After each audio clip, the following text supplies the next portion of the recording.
Assalamualaikum warahmatullahi wabarakatuh. Selamat datang di video riset saya tentang kemiskinan.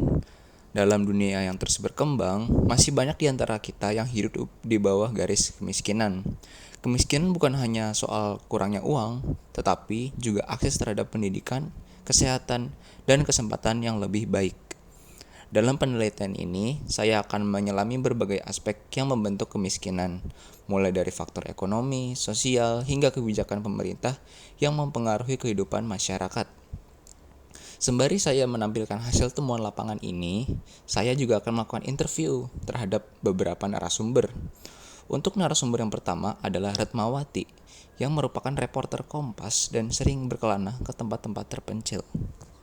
Bagaimana Anda melihat peran pendidikan dan pelatihan keterampilan dalam upaya meningkatkan kemandirian ekonomi dan mengurangi kemiskinan? Apakah ada program-program yang udah ada itu memadai atau perlu adanya inovasi lebih lanjut? Oke. Kalau pendidikan belum begitu. Menurut saya, kalau pendidikan belum begitu, tapi kalau untuk pelatihan keterampilan, mungkin untuk yang akhir-akhir ini sudah, karena sepertinya kayaknya beberapa program pemerintah ada ya yang buat, apa sih namanya itu ya? Yang buat, kalau misalnya udah lulus terus nanti ada program pelatihan gratis dari pemerintah itu loh. Apa sih namanya, lupa. Itu ada tapi sepertinya kalau baca itu pun belum begitu membantu, atau kayaknya ada beberapa problem di situ. Tapi sebenarnya mungkin tujuannya bagus, jadi anak-anak yang mungkin belum punya keterampilan bisa mengakses itu. Inovasi kayaknya mungkin perlu diperluas lagi soal program pemerintah itu. Nanti coba dicek, lupa juga apa namanya, tapi aksesnya mungkin yang paling sering dibahas adalah setelah mereka punya keterampilan adalah permodalan. Baik, terima kasih atas jawaban yang sangat bagus.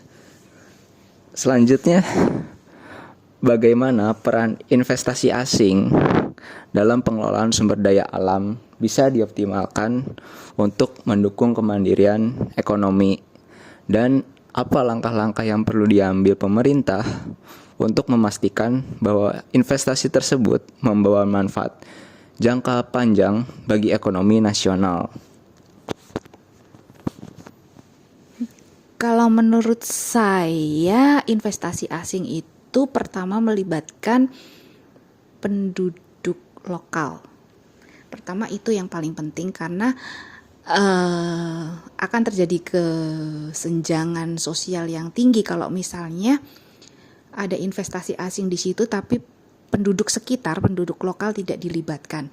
Dan mungkin itu juga perlu keterampilan dulu dari pemerintah, karena tidak bisa misalnya penduduk lokal asal direkrut sehingga mereka hanya dapat mendapatkan gaji yang rendah dibandingkan dengan pekerja-pekerja yang lain. Kedua, mungkin berhubungan dengan lingkungan. Kedua mungkin berhubungan dengan lingkungan, karena ini berkaitan dengan sumber daya alam yang ini juga mempunyai dampak yang luas dan berkepanjangan, seperti misalnya suatu saat dia akan habis seperti tambang, dan itu akan meninggalkan bekas-bekas pertambangan yang bisa jadi mengganggu atau suatu saat menjadi musibah seperti longsor dan lain-lain. Dan itu mungkin yang harus dipikirkan pemerintah untuk mereklamasi kembali model-model seperti itu sih. Selanjutnya, untuk narasumber yang kedua adalah Via Nabila.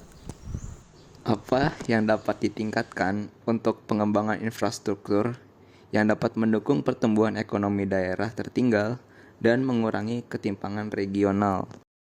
Mungkin pembangunan secara merata, karena sekarang tuh bisa dilihat mungkin realitasnya kalau pemerintah bikin suatu program baru biasanya hanya menjangkau kota-kota besar, lagi-lagi Jakarta, Bandung juga termasuk, paling sekitar Jabodetabek sama Surabaya sekarang tuh, kota-kota yang emang ekonominya tuh udah tertata, udah bagus. Jadi mereka tuh pembangunannya nggak merata sampai kota-kota yang terpencil.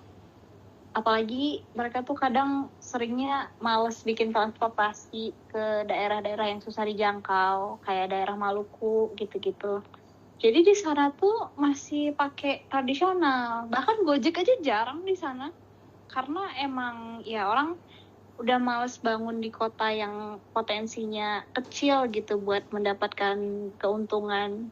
Jadi pemerintah tuh masih mikirin apa ya, ekonomi daerah-daerah gede buat keuntungan mereka sendiri daripada mensejahterakan rakyat-rakyat di daerah terpencil.